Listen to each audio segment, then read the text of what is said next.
Սիրելի ռադիո լսողներ եւ ռադիոդիտողներ, գործարար ալիքն եք դուք լսում FM 106 եւ 5 հաճախականությամբ կամ մեզ դիտում եք Արմեն Դարփինյանի YouTube-յան ալիքում կամ լրատվական ռադիոյի գործարար ալիքի թվային հարթակներից որևէ մեկում, Instagram-ում, Telegram-ում մենք Դարփինյանի ժամն ենք սկսում, երկրորդ խոսափողի մոտ ինչպես միշտ Դավիթ Խումարյանն է, առաջին խոսափողի մոտ Արմեն Դարփինյանն է, ողջույն պարոն Դարփինյան։ Բարև ձեզ, սիրելի բարեկամներ, բարև ձեզ, սիրելի Դավիթ, ողջունում եմ բոլորին։ Մենք շարունակում ենք քննարկել турբուլենտ աշխարհը, այսպես ասած, այսինքն վերջի, չգիտեմ, ինչ սկսել ենք մեր հաղորդումը, չէ, պարոն Դարփինյան։ Կարծես թե անդադար խոսում ենք փոփոխություններից ու այս ամեն ինչի վերջը դեռ չի երևում, թե երևում է, պարոն Դարփինյան։ Ոնց եք դուք, կարող է մեզանից է, այո։ Ոնց եք դուք տեսնում, երևում է թե չի երևում։ Խոսենք այսօր եւս բոլոր ակտուալ թեմաների մասին, որոնք այսօր մեզ համար կարևոր են եւ իհարկե զբաղեցնում են մեր եթերի զգալի հատվածը, բայց ես ուզում եմ սկսել Դավիթ ջան, մի գիրք եմ բերել ուղղակի ցույց տալու համար, ռադիոլսողները իհարկե չեն տեսնի, բայց ուղղակի կբացատրեմ, սա ես անցյալ շաբաթվա ընթացքում հյուրեր ունեի Իսրայելից, որոնք այս սև գիրքը բերեցին ինձ նվեր։ Ուրեմն սև գիրքը հոկտեմբերի 7-ի 2023 թվականի Համասի կողմից իրագործած այդ ուրեմն ոչրագործությունների, վայրագությունների քրոնիկոնն է, լուսանկարներով, ֆոտոքրոնիկոն է, հսկայական ծավալի, շատ ծանր գիրք է, եւ ուզում եմ ասել, որ Իսրայելը այսօր հսկայական մեծ ծավալի գործ է տանում աշխարհով մեկ, ներկայացնելու համար Համասի վայրագությունները պաղեստինցիների եւ ուրեմն նաեւ նրանց իրավունքի չեղարկման ուղղությամբ գործողություններ է տանում։ Ես միանգամից անմիջապես զուգահեռ տարա մեր իրավիճակի հետ եւ հարց տվեցի, չգիտեմ ում, ուր է մեր սև գիրքը, որտեղ մենք կնկարագրենք վայրագությունները Ադրբեջանի, Ղարաբաղյան պատմության, թեկուզ եւ ամենաթարմ պատմության 23 թվականի սեպտեմբերի ջերմուկի դեպքերի պատմության ուր են փաստերը, ուր են լուսանկարները, ուր է մեր սև գիրքը։ Սրանից մի 10 տարի առաջ էր երևի, 15 թվականին, եթե չեմ սխալվում, ես մասնակցում էի Ֆրանկֆուրտի ամենամյա այնտեղ կա գրքի ցուցահանդեսը, համաշխարհային գրքի ցուցահանդեսն է, որտեղ երկրներն են ներկայանում, ոչ թե հեղինակները գրքերի, այլ երկրները, ամեն մի երկիր վերցնում է տաղավարը եւ ներկայացնում է իր գրքարվեստը, այսպես ասած, ինչ են հրատարակել, ինչի մասին եւ այլն։ Շատ հետաքրքիր միջոցառում է։ Ես ցավ ապրեցի, որովհետեւ մեր տաղավարը հայաստանյան շատ խղճուկ տեսք ուներ։ Ի տարբերություն ասենք Վրաստանի, որ այդ տարի պատվավոր հյուր էր այդ ուրեմն միջոցառման եւ հսկայական մշակութային մի ուրեմն միջոցառում էր անցկացվում վրացիների կողմից պետական մակարդակով, նորից եմ կրկնում, դա պետությունն է ներկայանում։ Հիմա ես նախորոք ասում եմ, զգուշացնում եմ, չգիտեմ էլ թե ով է զբաղվում մեր երկրում դրանով, մեր պետության մեջ, բայց ամեն տարի Ֆրանկֆուրտում այդ բանը կա, գրքի ցուցահանդեսը կա, ես հորդորում եմ, որպեսզի մենք լուրջ ներկայանանք։ Բայց ասածս ինչ է, ուրեմն Ադրբեջանի տաղավարը ամբողջությամբ լցված էր հակահայ գրականությամբ։ Ուրեմն կարմիր ու սև գույներով էր ներկած, որտեղ կարմիր գույնը իրենց արյունն էր, որը մենք ենք թափել, սևն էլ դա իրենց ողբն էր, որ ամբողջ աշխարհով մեկ ցույց են տալիս։ Հիմա ես կարծում եմ, որ դա ռոպագանդիստական տեսանկյունից հսկայական կարևոր գործ է։ Ես ուզում եմ փաստել, որ մենք երկրով մեկ, պետությունով մեկ ձախողել ենք ռոպագանդիստական աշխատանքը աշխարհով մեկ։ Մենք չենք կարողացել աշխարհին ներկայացնել այն ողբերգությունը, որը տիրել է մեզ, նույն այդ մեր արցախցիների տեղահանման բռնի միայն այդ պատմությունը, ճանապարհի պատմությունը, այդ մեկ շաբաթյա 67 հոգի զոհի պատմությունը, դա մի սարսափելի պատմություն է, համաշխարհային ողբ է, հասկանում եք, սա պիտի կարողանալ ներկայացնել աշխարհին։ Դա շատ կարևոր է։ Ես գիրքը նորից եմ կրկնում, ես բերեցի ցույց տալու համար, ինչպես է պետք աշխատել։ Սև գիրք, ուրեմն մեր, որպեսզի մենք իրավունքները մեր կարողանանք առաջ տանենք, հասկանում եք, ներկայացնենք ապացույցները, փաստագրական, վավերագրական ապացույցները եւ կարողանանք մեր իրավունքները առաջ տանել։ Սա շատ կարևոր է, այդ թվում նաև այսօրվա մեր ակտուալ հարցերի քննարկման ժամանակ քննարկվում է այսպես կոչված խաղաղության պայմանագիրը, քննարկվում են մեր հետագա հարաբերությունները Ադրբեջանի հետ, ըստ որում ես պիտի ասեմ, որ մեր մոտ է տնկահարվում եւ ներկայացվում այդ փաստաթուղթը որպես խաղաղության պայմանագիր, ադրբեջանցիները իրենց էքսպերտային մակարդակով, որը անմիջապես կապ ունի իրենց պետական պրոպագանդիստական աշխատանքի հետ, այդպես չեն համարում, որ դա խաղաղության պայմանագիր է։ Ընդհանրապես ասում են շրջանակն է որոշակի հարցերի, որոնց շուրջ եկել են պայմանավորվածության կողմերը, բայց գիտեք, եթե եկել են պայմանավորվածության 17 կետի շուրջ, իսկ դրանք կատարելու համար 170 այլ կետեր են ներկայացվում, դա կարելի ասել, որ այդ պայմանավորվածությունը ուղղակի առ-ոչինչ է, հատկապես երբ ուրեմն Իլհամ Ալիևը հայտարարում է, որ այս մարդկանց նկատմամբ 0 վստահություն կա, այս մարդիկ դա հայերն են, էլի, հայերս ենք, այսինքն նկատմամբ մեր մասին է խոսքը, անձամբ մեր մասին, Փաշինյանի, այլ մեր մասին, նկատմամբ, ասում է 0, հայկական Սփյուռքի, այդ մարդկանց նկատմամբ ասում է 0 վստահություն կա, իսկ գիտեք, եթե 0 վստահություն կա, դա նշանակում է, որ որևէ պայմանագիր հնարավոր չէ ստորագրել կամ այդ պայմանագիրը միանգամից դառնում է առ-ոչինչ, եթե վստահություն չկա, նշանակում է առ-ոչինչ է դառնում մեկ, եւ երկրորդը նշանակում է, որ պայմանագրերը ուրեմն երկկողմանի պայմանագիրերը այլևս ակտուալ չեն։ Այսինքն եթե վստահություն չկա, կարծես թե մենք ենք շատ իրեն վստահում, էլ այդպես էլ չի, որ մենք էլ իրեն վստահում ենք, ինքը 0-ից ավել վստահություն ունի մեզ մոտ, այդպես չի։ Ամենայն դեպս հասարակական հանրային տիրույթում ես ենթադրում եմ, որ նաև պետությունը առանձնապես մեծ վստահություն չի տածում դեպի Ալիևը, եւ եթե չկա այդ վստահությունը, ուրեմն անհրաժեշտ է 3-րդ, 4-րդ, 5-րդ կողմ այդ պայմանագրերի, որոնք այդ վստահությունը կապահովեն։ Սա մեկ, երկրորդը կուզեի ասել, որ դրա մասին չի խոսվում մեզ մոտ, բայց առկա համաձայնությունը, որը կա այս 17 կետերի շուրջ, սա երկկողմ համաձայնություն չէ, այնուամենայնիվ սա եռակողմ համաձայնություն է, այստեղ առկա է նաև Թուրքիան։ Թուրքիայի փաստարկը եւ նրանց ներկայությունը ուղղակի ակնհայտ է այս ամեն ինչի մեջ, որովհետեւ նախ Ադրբեջանը բոլոր հարցերով խորհրդակցում է Թուրքիայի հետ, երկրորդը Թուրքիան ոչ ակնհայտ, բայց այնուամենայնիվ որոշակի միջնորդային դեր այստեղ ստանձնել է եւ փորձում է իրականացնել։ Այսինքն մենք ունենք այսօր եռակողմ մի կառուցվածք, որը վստահելի չէ։ Ակնհայտ է, որ այս պարագայում մեզ հարկավոր է 4-րդ, 5-րդ, 6-րդ խաղացողը, որոնք կարողանան այդ վստահությունը ապահովել։ Եվ նույնպես գաղտնիք չէ, որ այդ 4-րդ, 5-րդ խաղացողների ուրեմն հավակնությունները կան,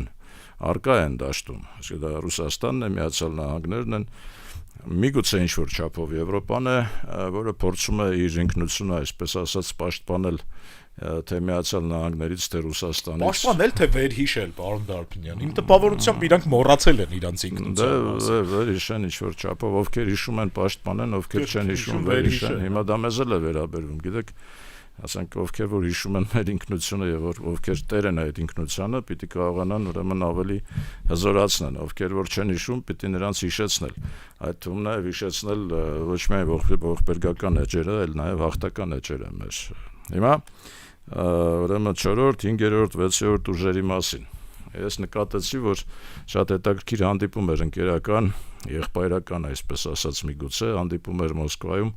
Ռուսաստանի Դաշնության նախագահներ, Բելարուսի նախագահներ եւ Տաջիկստանի նախագահը իրար հետ նստած սեղանի շուրջ շատ ընկերական, շատ այսպես ջերմ զրույց են ունենում եւ որոշեցին զանգահարեն 4-րդ եղբորը Իլհամ Ալիևին, եռակողմ զանգ եղավ Ալիևին, ողջունեցին եղբայրաբար, հետո մենք տեսանք անդրադարձը, որ շատ ջերմ բարեկամական խոսակցություն է տեղի ունեցել, հիշեցնեմ, որ Իլհամ Ալիևը որոշ իմաստով բոյկոտում էր Ռուսաստանի հետ կապերը վերջին օթանավի դեպքերից հետո այդ ուրեմն կատաստրոֆայից հետո, բայց այսինքն Պուտինի համար անհրաժեշտ էին այն երկու ընկերները,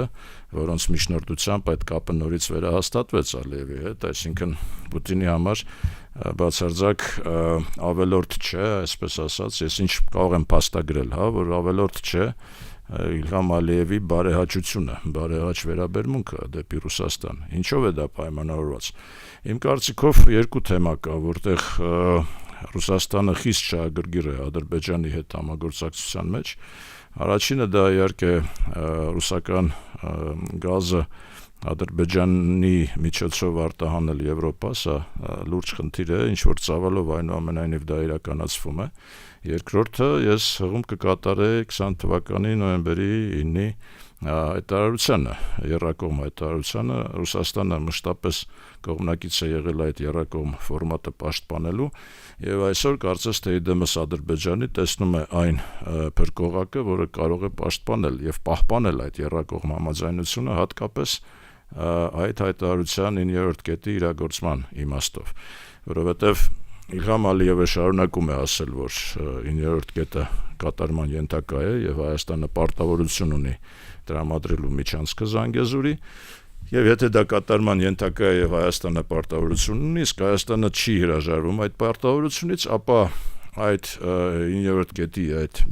միջանցքի կամ ճանապարհի վերահսկողությունը մոնիտորինգը պիտի իրականացնի ռուսական կողմը եւ այստեղ իմ կարծիքով ռուսական կողմի խիստ շահագրգռվածություն է ունենալ Ալիևի բարեհաճությունը այդ 9-րդ կետի իրականացման մասով ռուսական շահերը պաշտպանելու համար։ Ինչ վերաբերում է Միացյալ Նահանգներին, ապա մենք մի զանգ ֆիքսեցինք, որը Միացյալ Նահանգների պաշտոնյաներից մեկը զանգահարել էր Ադրբեջան եւ հորդորել էր անմիջապես կնքել ուրեմն համաձայնագիրը այն կետերով, որոնք համաձայնեցված են, որ այլևս հնարավոր չէ սպասել եւ անհրաժեշտ է անապահ կնքել համաձայնագիրը։ Ես չէի ասի, որ դա ուրեմն կատարման ենթակա այսպես ցուցում է Միացյալ Նահանգների կողմից, կասեի, որ դա ինչ-որ չափով ուրեմն իրավիճակը կայունացնելու, բալանսավորելու ցանկություն է Միացյալ Նահանգների կողմից, տեսնենք, թե ինչ կոնկրետ քայլեր կհետևեն այդ ցանկությանը։ Բայց Միացյալ Նահանգների մասնակցությունը տարածաշրջանում ամեն դեպքում նույնպես եւ հարցականի տակ է եւ որպես պոտենցիալ հնարավորություն դիտարկվում է եւ այնուամենայնիվ ես կողմնակից կլինեի, որպեսզի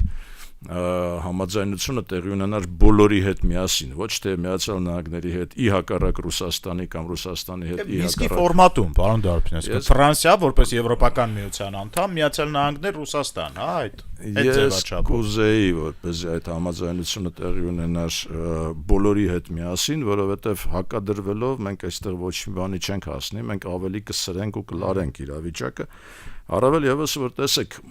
մենք դեռևս այդ ճանապարհի մասին երբ խոսում ենք, եւ ոչ միայն մենք, նաեւ ադրբեջանցիները եւ Թուրքիան, որ խոսում է դրա մասին, խոսում են դեռևս տրանսթուրքական ճանապարհի մասին, այսինքն Ադրբեջանը Թուրքիային կապելու, թուրքական աշխարհը Կասպից ծովով, ուրեմն Ադրբեջանի միջոցով Թուրքիային կապելու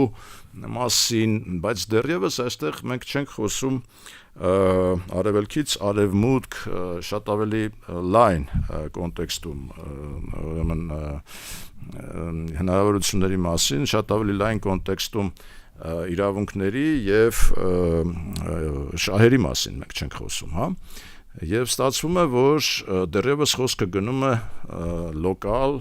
ադրբեջանա-թուրքական շահի մասին, որը մենք կոչված ենք, չգիտես ինչու, միայն մենք ենք կոչված դա սպասարկելու։ Մեզ համար իհարկե անհրաժեշտ կլիներ, որպեսզի այդ համաձայնության կողմ լինեին բոլորը, Տեսեք, նաև ինչն է շեշտադրում, որ դա ընդամենը ներթուրքական պայմանավորվածություն է։ Թուրքիայից հայտարարություն է գալիս, որ Զանգեզուրի ճանապարհը կամ Միջանցքը, ինչպես իրենք ասում են, կանցնի կամ Հայաստանով կամ Իրանով, հասկանում եք, հիմա իրենք ինչ-որ աշխատանքներ են տանում մինչև սահման բերելու, դրանից հետո կտեսնեն կամ մի կողմով կամ մյուս կողմով։ Սա արդեն նշանակում է, որ համաձայնություն դեռևս չկա ոչ Միացյալ Նահանգների հետ, ոչ Ռուսաստանի հետ, ոչ Իրանի հետ, մեծ հաշվով, սա համաձայնություն կա, համաձայնության անհրաժեշտություն էլ չկա Հայաստանի հետ, որովհետև մեզ չեն հարցնում, իրենք որ այնտեղ համաձայնեցնեն, այո։ Նոյեմբերի 9-ը ստորագրված է եւ կարծես թե մեր պարտավորությունը ֆիքսված է, մենք էլ չենք հրաժարվում այդ պարտավորության կատարումից, այնպես որ որոշումը կկայացվի առանց մեզ, բայց մեզ շատ շահագրգիռ կլիներ մեզ համար, որպեսզի իհարկե շատ ավելի բազմակողմ համաձայնություն լինի եւ մեր շահերից է դա բխում։ Հիմա ինչ վերաբերում է Մինսկի խմբի ձևաչափին, Ալիևի պահանջներից մեկն էլ Մինսկի խմբի լուծարումն է, որին մենք նույնպես պաշտոնապես կարծես տվել ենք համաձայնությունը, ճիշտ է, պայմանավորել ենք պայմանագրի ստորագրումով, այսինքն պայմանագրի ստորագրումից հետո մենք համաձայն ենք լուծարելու Մինսկի խումբը։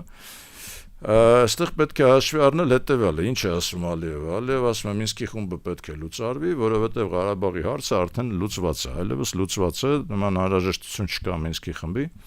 Ես ուզում եմ նորից վերհիշել մեր պատմությունը, երբ մենք էինք հորջորջում, այսպես ասած, որ Ղարաբաղի հարցը լուծված է, որևէ խնդիր չկա եւ այլն։ Հիմա ինքը կարծես մանր վրեժխնդրության է դիմում, այսպես էլ ասում է, լուծված է հարցը, ինքը փորձում է վրեժ լուծել մեր նախկին ղեկավարների նկատմամբ, որոնք նույնպես այդպիսի հրապարակային հայտարարություններ էին անում, առավել եւս որ պայմաններից մեկն էլ ինքը ընդհանրապես արդեն կարելի ասել գնաց ձեռառնելիքի ճանապարհով հորդորում է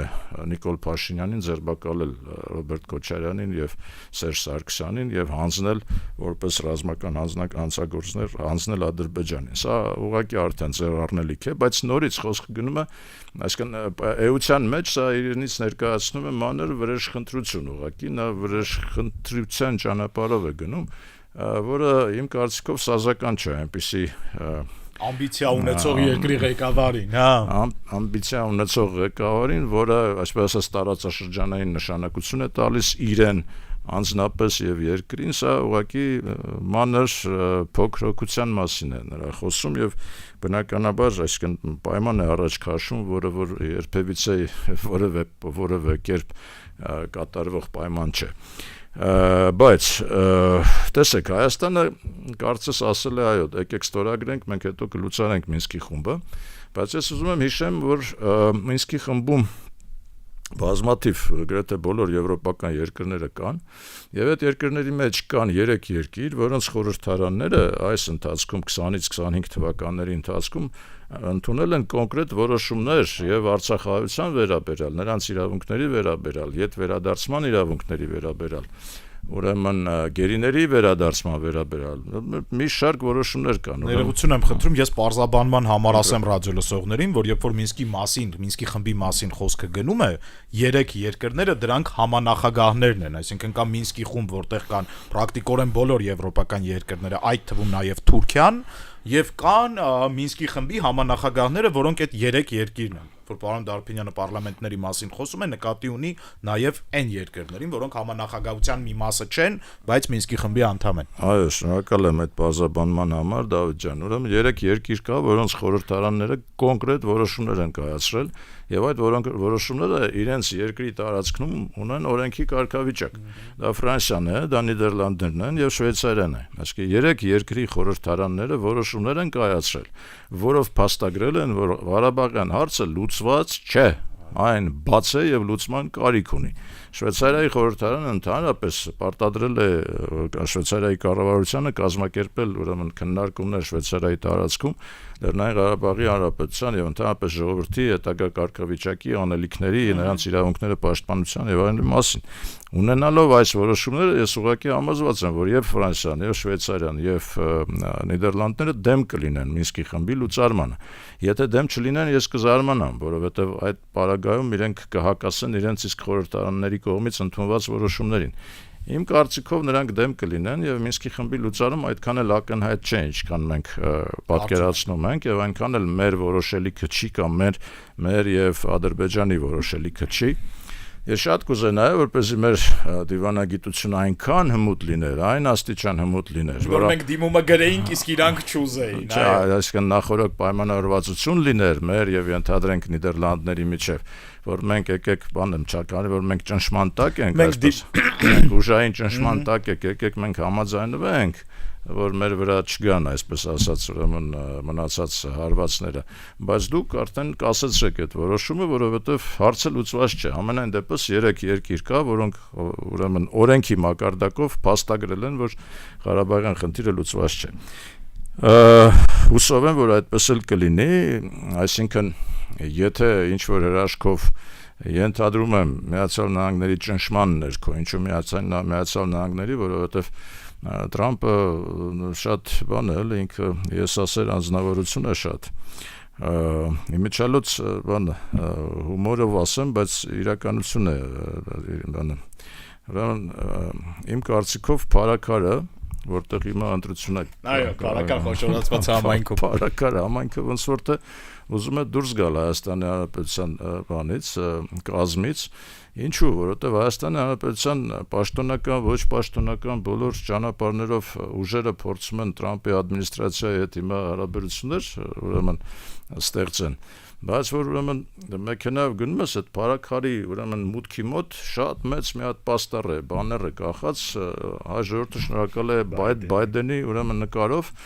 Բայդենը այսօր Թրամփի կողմից որակվում է որպես stupid president, ամենաձախողված, ամենախայտարակ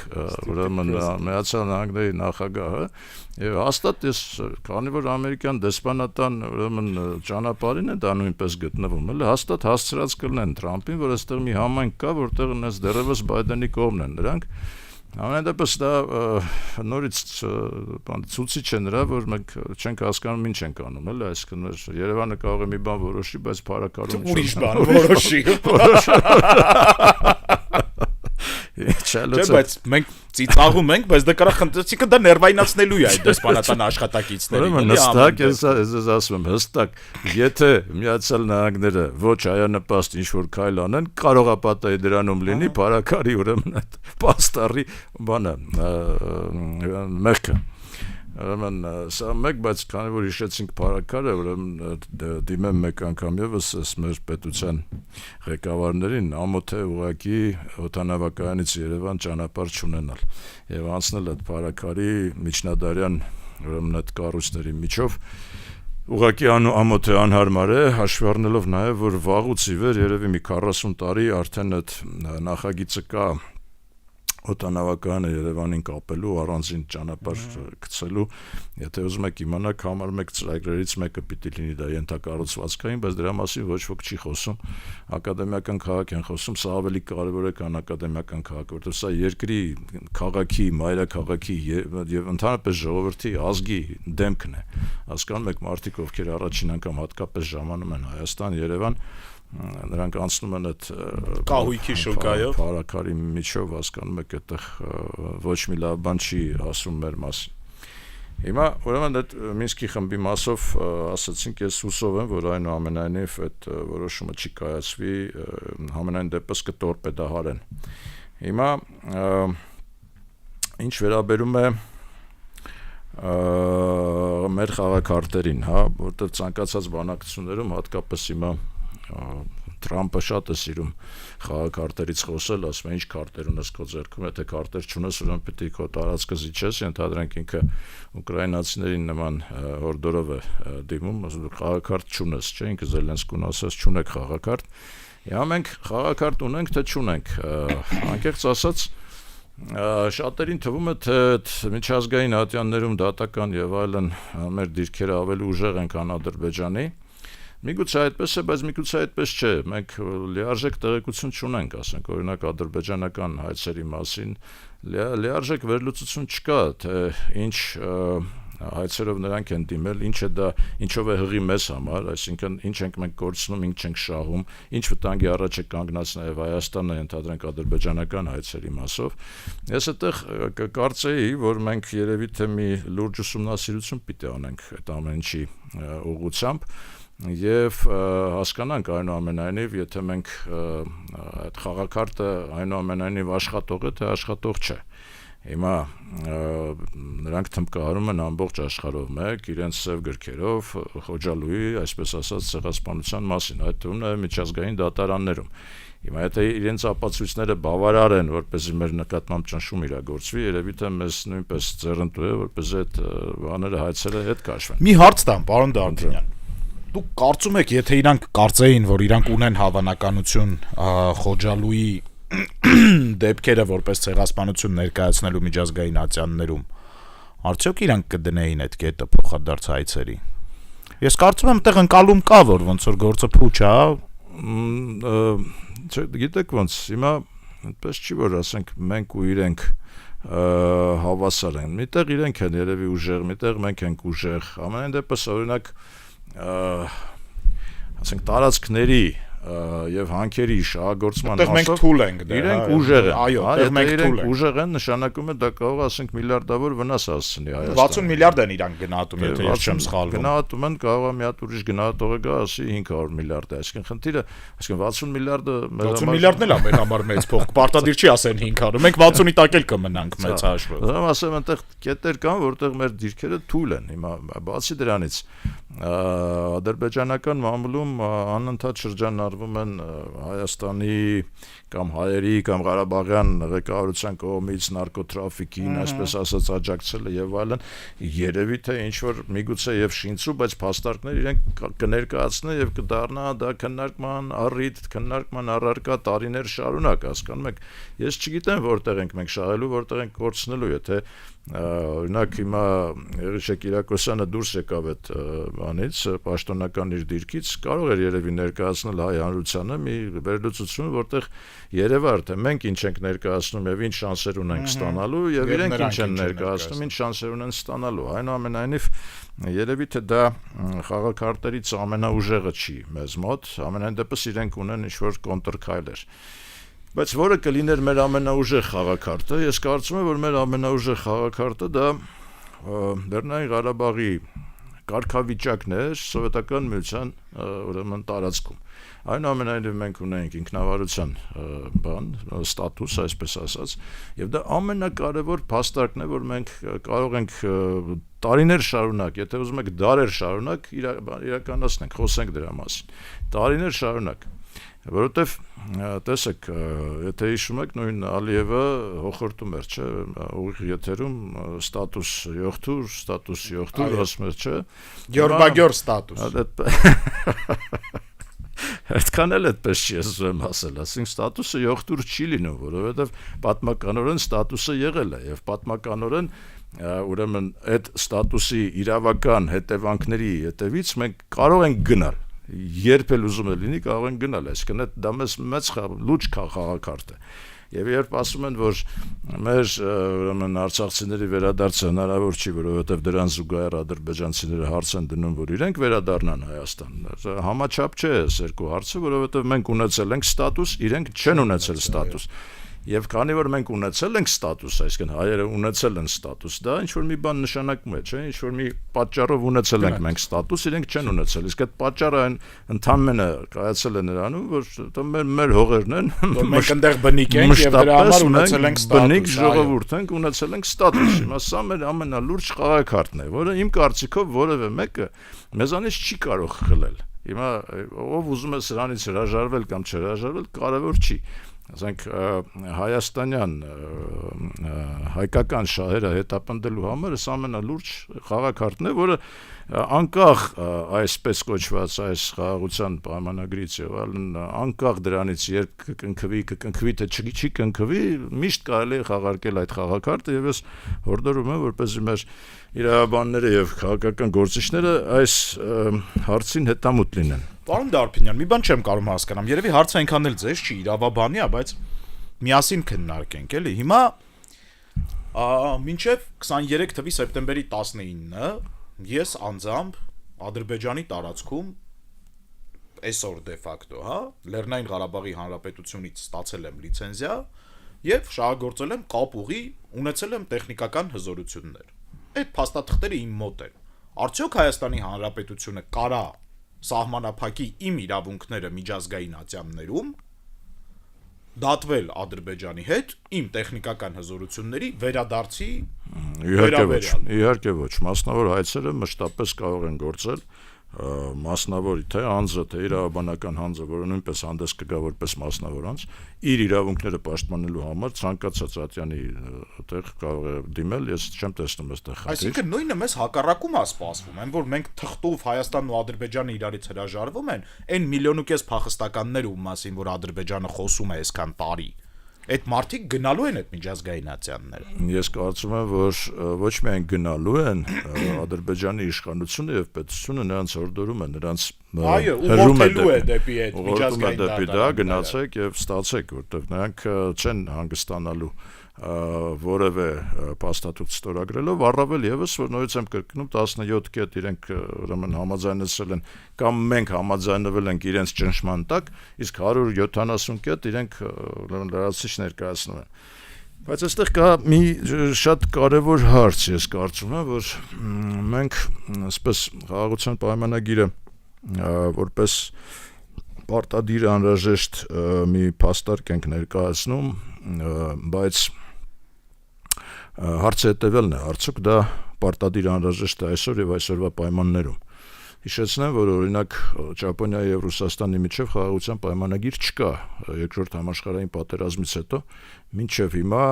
երկար տարիներ, տասնամյակներ նրանք վիճարկում են 4 կղզիները, ուրեմն ճապոնացիները երբեք չեն համաձայնվել, որ դրանք Ռուսաստանի տարածքում են, Ռուսաստանն էլ կարծես թե չի համաձայնվի երբեք տարածքները իդ հանձնելու Ճապոնիային, հա։ Նույնը կարող եմ ասել, որ անկախ նրանից, թե ինչպես կշարժվի այս ռուս-ուկրաինական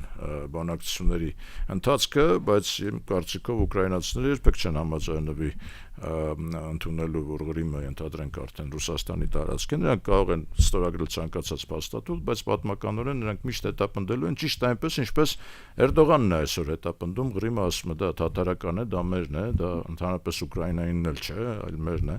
Վրացիները երբեք չեն համակերպվելու, որ Օսիան, ուրեմն հարավային Օսիան եւ կամ Աբխազիան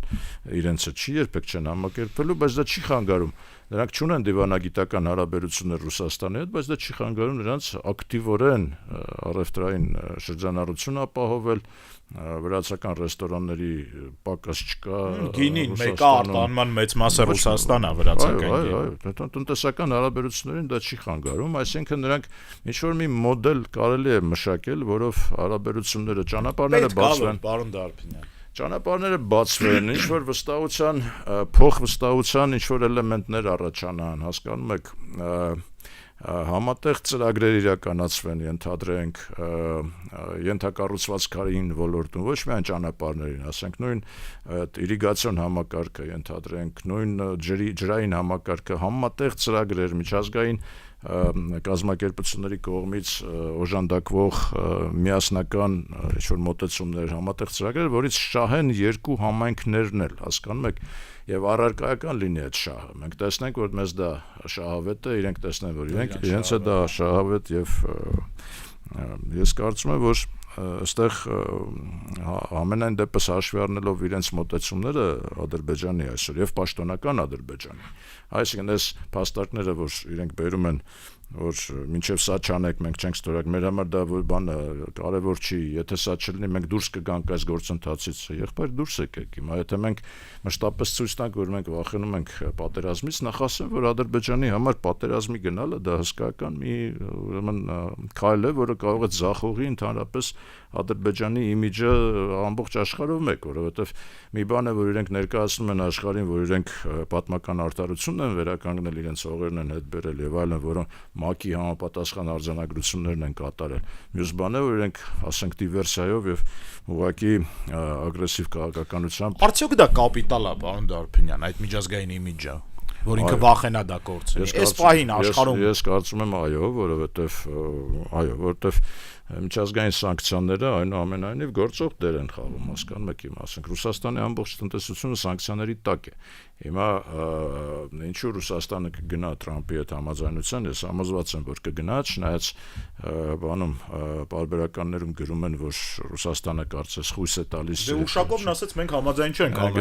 անպայման գնալու են տնտեսության կեսը հիմնական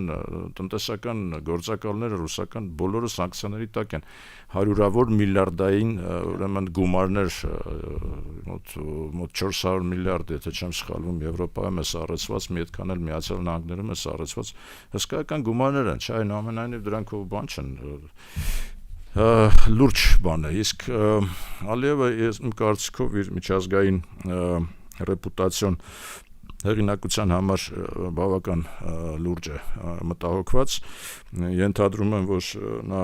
ծրագրեր ունի ճիշտ այնպես ժառանգել իր իշխանությունը, իր որդուն, ինչպես իր հայրն է իրեն ժառանգել, եւ այդ ամեն ինչը ուրեմն սահուն անցկացնելու համար նա պիտի ունենա այնուամենայնիվ ուրեմն հիմնական խաղացողների եւ վստահությունը եւ ուրեմն այսպես ասած դաբրոն, հա, նա պիտի կարողանա